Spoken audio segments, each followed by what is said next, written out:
Hello everyone, it's me again. My name is Wang Fu.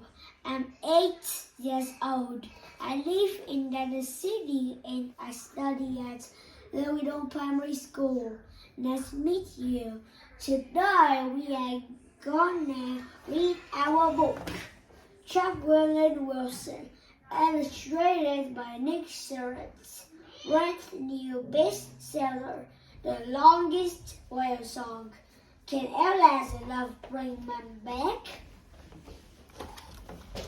Chapter 13. It's Tuesday and it's swimming day, but now I wonder if it's quite so bad. I can feel that wonderful gliding thrill of swimming through the ocean like a whale. Maybe that's the way it will be now. I will swim all the way to the other side and back without stopping once, and I will be put into the top group straight away. I will be the best swimmer in the whole class, even better than Sally. Everyone says swimming is just a matter of confidence. Just like riding a bike, and once you have learned, you never forgot. I have learned to swim properly now, and I will never forget. I run into the bathroom, have a quick wash, and then pull on my school clothes. I find Jack in the armchair downstairs, giving Samson his bottle. Morning, Jack. Morning, Samson. Morning, Butterscotch. I give Butterscotch fresh water, a bowl of nuggets, a few carrots, and a dandelion salad. He speaks.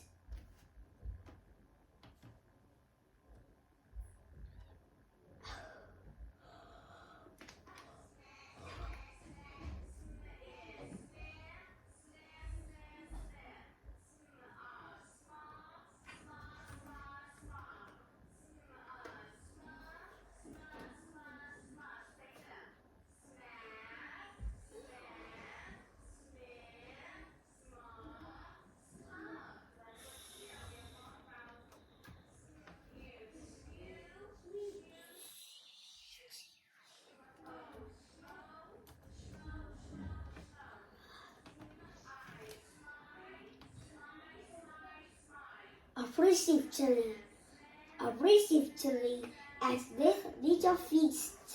Would you like a cup of tea? I asked Jack, putting the nettle on. Yes, please, Ma. You are in a cheery mood this morning, Ella. Regular little ray of sunshine. How lovely. I'm not sure whether he's being sarcastic or not, but to give him the benefits of the doubts and smile at him. I make us both a cup of tea and we sit Samson on his baby chair while we have our breakfast. Samson is in a good mood too, kicking his little legs and waving his arms around. He's excited because he likes going to Auntie Murray's house. I say, I wish I was little enough to go there. I wish I was too, says Jack. He finishes his tea. Come on then, kids. Let's get the show on the road. Have you got the school backpack, Ella? Yep. I have even remembered my towel and swimsuit because we go to the pool today. Good girl. Are you sure you are, Ella? You haven't locked her in the cupboard somewhere and taken her place.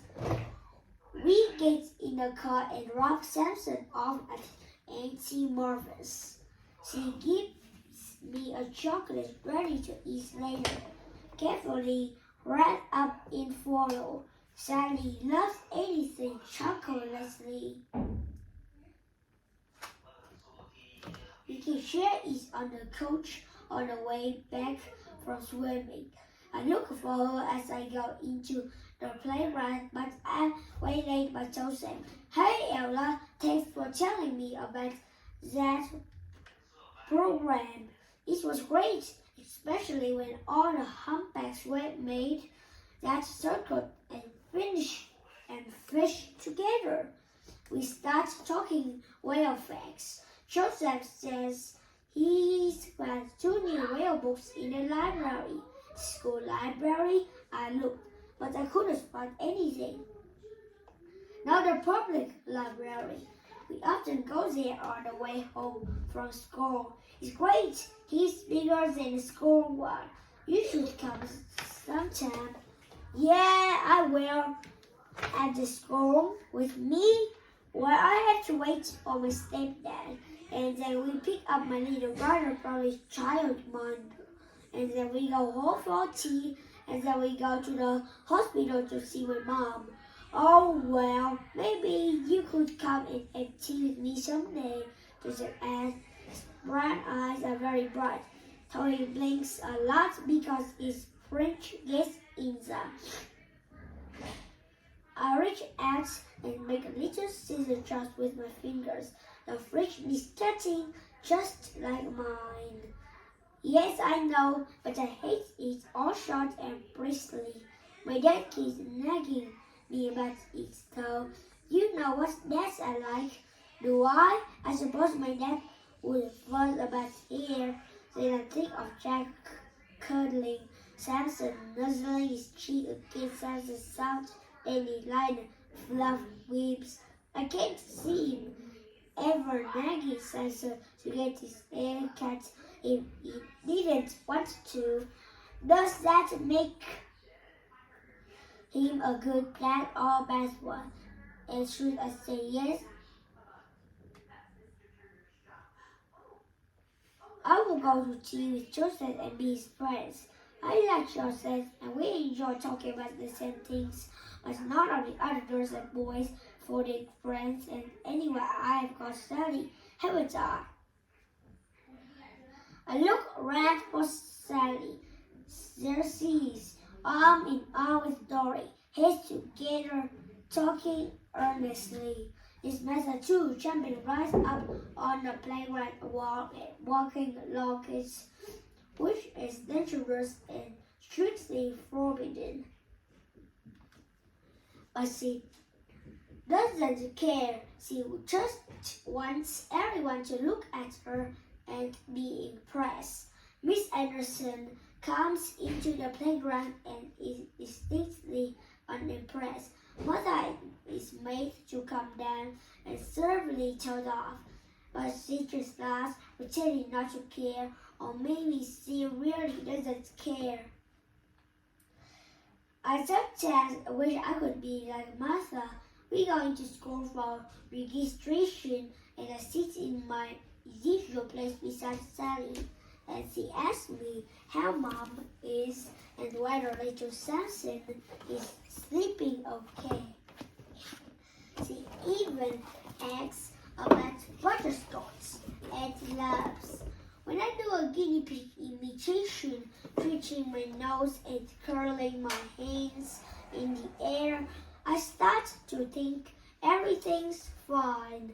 I wait before getting on the coach to go swimming, telling Sultan that I just love to come round to his place to see his whales. Then I jump up the steps of the coach. Dorothy has bagged the best seat at the front, pats the place next to her, and Sally sits down beside her. I can't believe my eyes. Sally's sitting with Dory, not with me. I stand stock staring and say, Sally, I whisper. Sally wrinkles, not quite looking me in the eye. Dory saved the seat for me, he says, but you always sit next to me. Yes, but Dory wants to sit with me. Sally takes a deep breath. Tell you what, you come and sit with us too. But there's 3 of us. The seat's only for 2. It doesn't matter. We get washed up, can't we, Dory? Says Sally, smiling now. She thinks she's solved the problem. There we can all sit together now. But Mr. Hawkins, the horrible, strict year 6 teacher who comes swimming with us, backs up from the back of the coach. What are you silly girls playing at? Come on, one of you get up and sit somewhere else. I look around for Miss Anderson, but she's busy talking to some girl who's forgotten her costume. We want to sit together, all three of us, Mr. Hawkins, says Sally. She says it's very sweetly with a smile. Sally usually gets around all the teachers because she got this soft little girly voice and she looks so pretty with a big eyes and blonde curly hair. But Mr. Hawkins doesn't smile back at her. You can't possibly sit three on a double seat. You won't be able to use the seat belt properly. Stop being so silly. One of you gets up. He gives me a little proud. Come on, you see further than the coach. But Sally's my best friend. I always sit with her. For heaven's sake, you are not on a day trip. It's a 10-minute drive. Now move this instant. So I move. But it's so not fair. And there isn't anyone I can sit with. I look at Portosha, but he's sitting with Tommy. So there certainly isn't room for another one on the seat. And anyway, the boys all sit together and the girls do too. There's only one seat left now. And oh horror, it's the one next to Martha. I'm not sitting next to Martha. I doesn't sooner sit next to a rapid warthog. She clearly feels the same way too, spreading herself right over the seat again and glaring at me. You girl, Mr. Hawkins below. Sit down. I sit right on the very edge of the seat. Get off! This is my seat, says Mother, pushing me. You shut up. I can't help it. I don't want to sit next to you, but I have got to. I don't know what you are bothering to come swimming. Anyway, seeing as you can't swim, baby, so I can't swim, I retort furiously. No, you can't.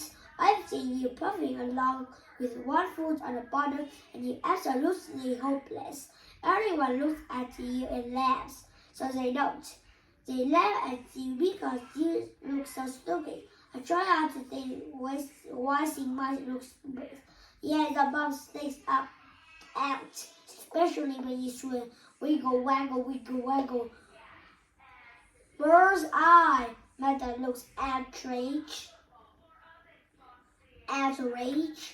It does not stick out, she says, and she pulls up her feet and kicks at me with her sandals. It's off my seat. Go on, get on. You get up, it's a waggle bum, I say and kick her back. And suddenly Mr. Hawkins' head is hovering over us and his hands are pushing all our feet back on the floor. Will you two behave? He glanced at me in particular. If I have to speak to you one more time today, I'm sending you to see Miss Rayner the moment you get back to school. I see ceasing but silent until we get to the prom. Sally comes to find me in the changing rooms. Your face is all right, Ella, she says. Are you okay? No, I'm not okay. I just sit with Martha because you said with Dory, I sniffed. Oh dear, I'm sorry, but I did try to get you sitting with us, Sally says. Will you sit with me on the way home? Well, Sally pauses. I wish I could, but I have just promised Dory. I'll see if I care. I don't want to sit with you anyway, I say and step into a cubicle to get changed into my swimsuit. I tear my clothes off in a rage and finish changing much more quickly than usual. I past the closed cubicle in my bare feet. I hear Sally talking to Dorothy behind one of the doors. She's whimpering, but I still hear. She's so moody now. She's just no fun at all. I know it's ever so bad, so sad about her mom, and my mom said I've got to be extra nice to her, and I am trying, but she gets so cross if I don't do everything she wants. Sally whispers. I know, Laura whispers back. Martha's exactly the same. It's unfair. I'm not a bit like Martha. I can't bear it.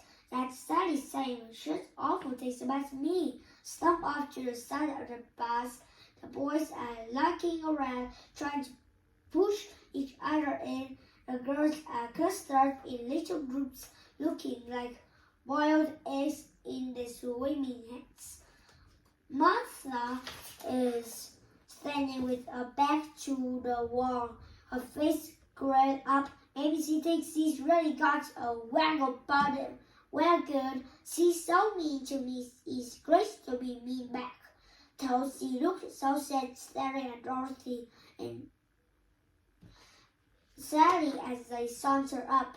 Arm in arm, they start doing ridiculous stretching exercises like they are Olympic athletes. I turn my back on them and to look at the boss instead. Joseph looks thinner without his clothes and his arms little sticks.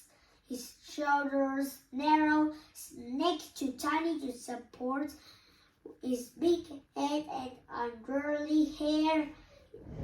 It reminds me of Samson in a weird way.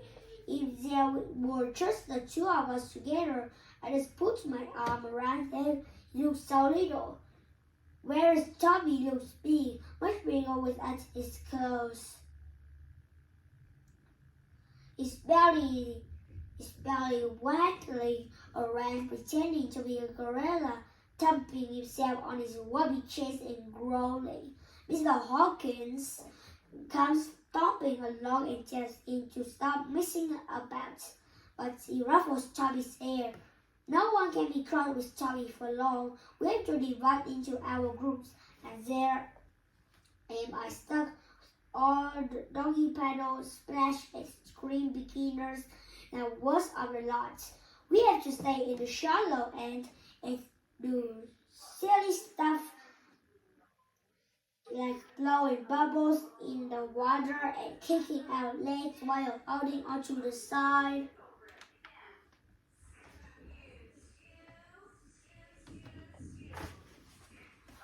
Obediently for a while, but this isn't swimming. I want to see my dream can come true. If I can glide through the water as easily and powerfully as a little whale. So while the swimming instructor is busy with Sally Maddie, who breathes in instead of blowing out and is now having a choking fit, I suddenly duck right down in the water and push off from the side. I glide. Yes, I'm gliding. I'm really slipping through the water. I'm not moving my arms or legs, but I'm still swimming. I really am. So have a nice day and see you soon. Goodbye, friends. See you later.